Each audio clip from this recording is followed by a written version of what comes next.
안녕하세요. 지극히 평범한 시민 지평씨입니다. 내용이 좀 길어질 것 같아서 1, 2편으로 나눴는데요. 먼저 이게 다우 일본 그래프입니다. 그래서 제가 보기에 남아있는 거는 이제 이 기술적으로 이제 그래프 봤을 때 요 61선만 남아있거든요. 61선이 24,593포인트입니다. 그러니까 대강 그냥 24,600이라고 보면 되겠죠. 그러니까 이게 지금 지지를 해주냐 못 해주냐 한 400포인트 남았죠. 460포인트 남은 건데 공교롭게 이 주봉이 지금 골든 크로스가 나오고 이제 주가가 옆으로 주봉상 봤을 때 조금 밀린 상태에서 지금 여기 버티고 있는 상황이란 말이죠.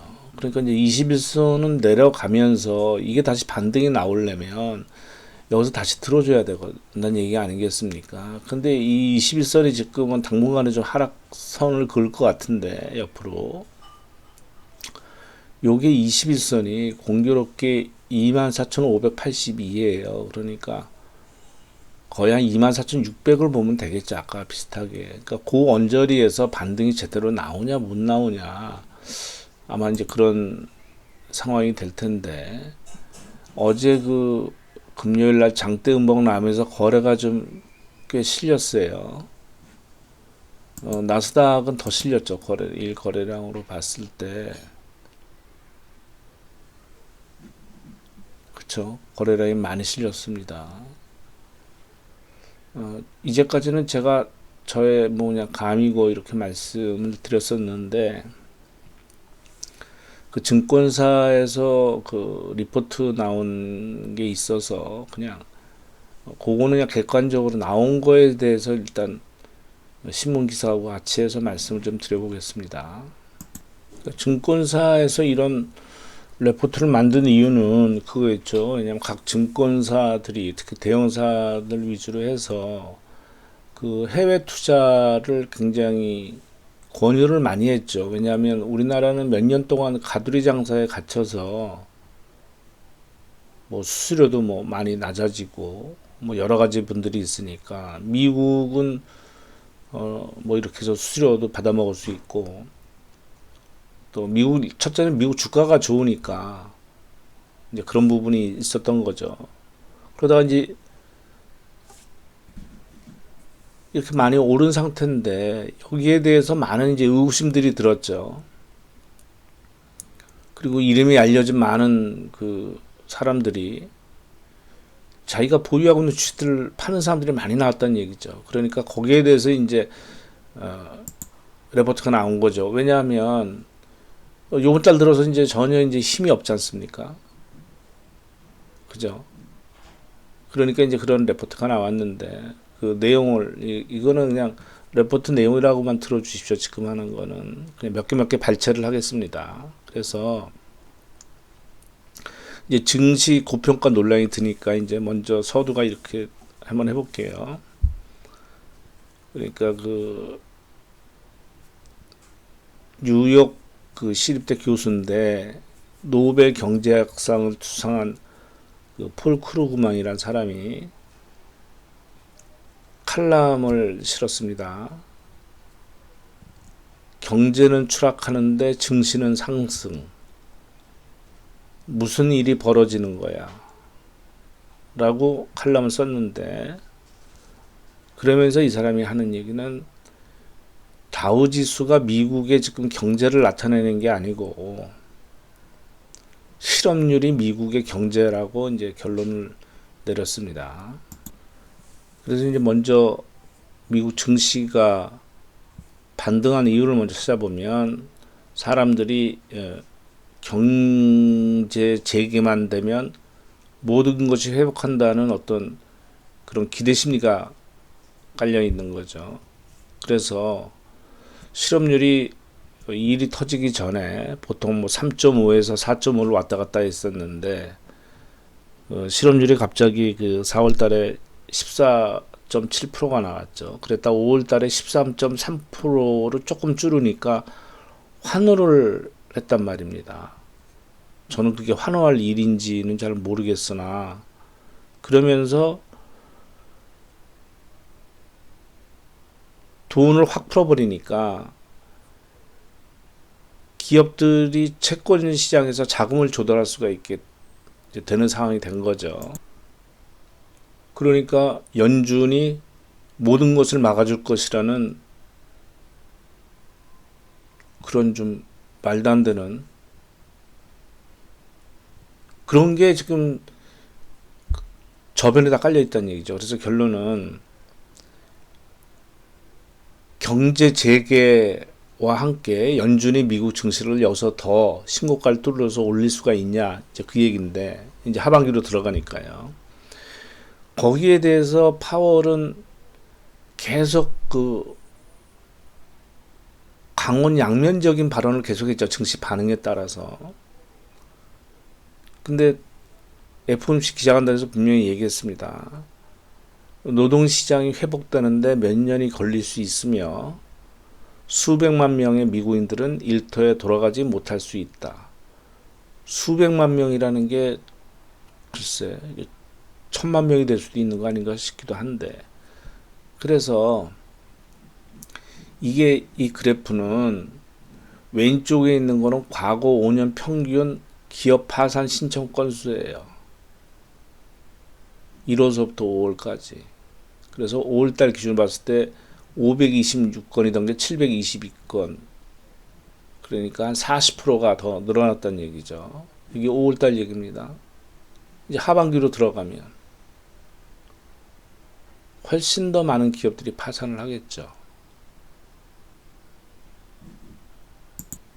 위기가 터지니까 뭐 저 같아도 그러지 않습니까? 어떤 식으로 이걸 막아야 되니까 연준이 뭐 무제한 양적 완화 2조 3천억 뭐 부양책을 해서 바로 그냥 돈을 풀 것처럼, 그리고 처음에는 공격적으로 국채를 매입했죠. 국채니까. 근데 4월 들어서 국채 매입을 좀 줄입니다. 왜? 시장이 안정화되니까. 그래서 그때 얘기했을 때 뭐라고 그러냐면, 발행시장에서 5천억 달러, 유통시장에서 2,500억 달러의 회사차를 사겠다고 발표를 했습니다. 그래서 지금 2달이 지났는데 지금까지 유통시장에서 매수한 실적은 회사채 ETF 55억 달러입니다. 55억 달러. 얼마라고 그랬죠? 아까 2,500달러라고 그랬어요. 근데 그 중에서 2달 동안 55억 달러만 달랑 산 겁니다. 아까 발행시장에서 얼마라고 그랬죠? 5천억 달러라고 그랬습니다. 물론 2달 만에 다 산다는 얘기는 아니었죠. 하여튼 5천억 달러 산다고 그랬는데 매입 일정이 빵입니다. 없어요. 제로예요. 이거는 연준에서는 정책을 내놓고 말로 이렇게 해서 안정화시키고 했는데 실제로 4월 이후에는 적극적으로 풀지 않은 겁니다. 그러면서 파월이 이런 말도 했죠. 유동성으로 가격을 올릴 생각은 없습니다. 그런 발언 때문에 그때 7%가 빠진 거예요. 그랬다가 파월이 그 다음날 그랬죠. 어마 뜨거라, 뜨거우니까 회사채를 직접 매입하겠다고 그랬죠. 그래서 다시 또 오른 거예요. 그러니까 연준이 향후 월간 자산 매입을 1200억 달러로 유지한다며 연준의 부양 의지를 의심하지 말라는 메시지를 보냈는데, 그 1200억 달러가 전에 비해서 매우 낮은 수준이라는 거죠.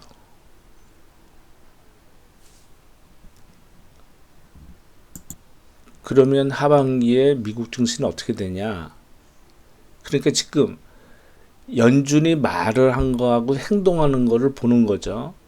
그래서 연준은 시장 붕괴는 맞지만 자산 가격은 올리지 않는다.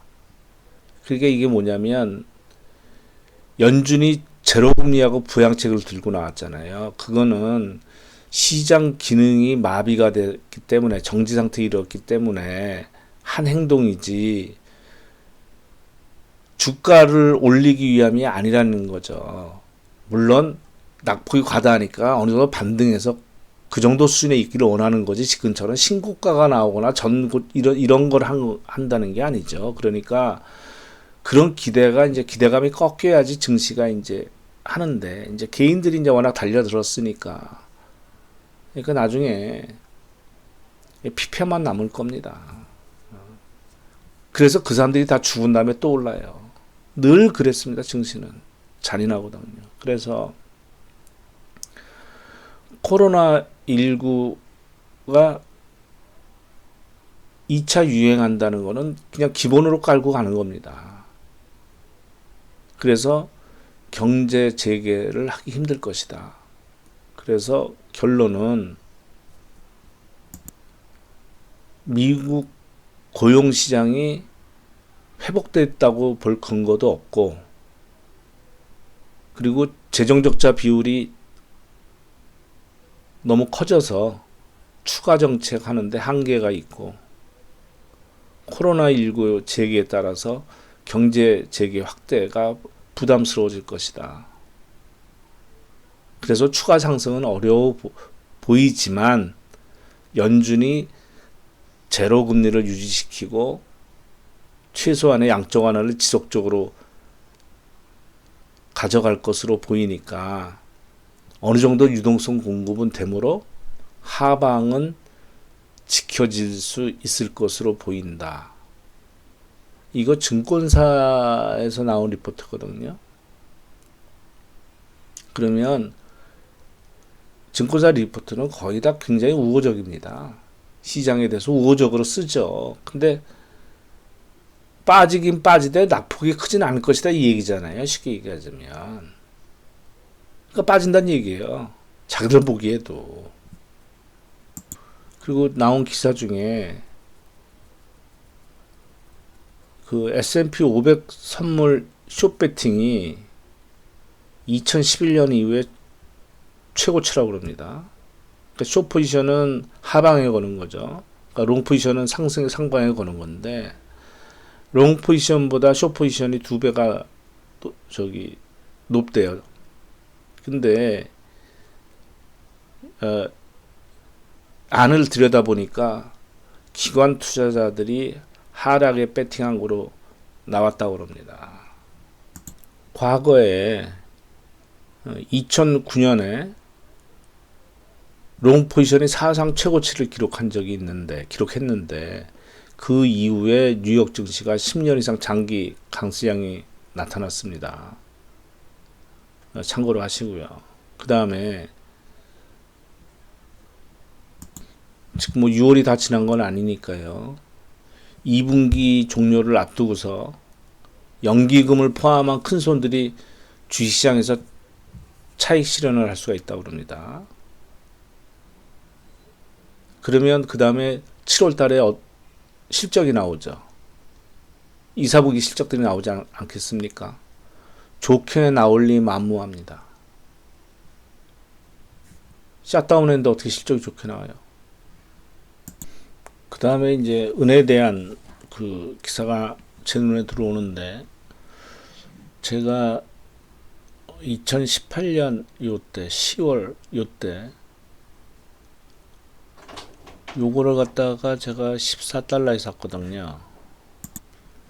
이때 똑같이 금을 샀을 때 1200 몇십 달러나 1200달러대에 샀습니다. 그러니까 금이 훨씬 더 많이 올랐죠.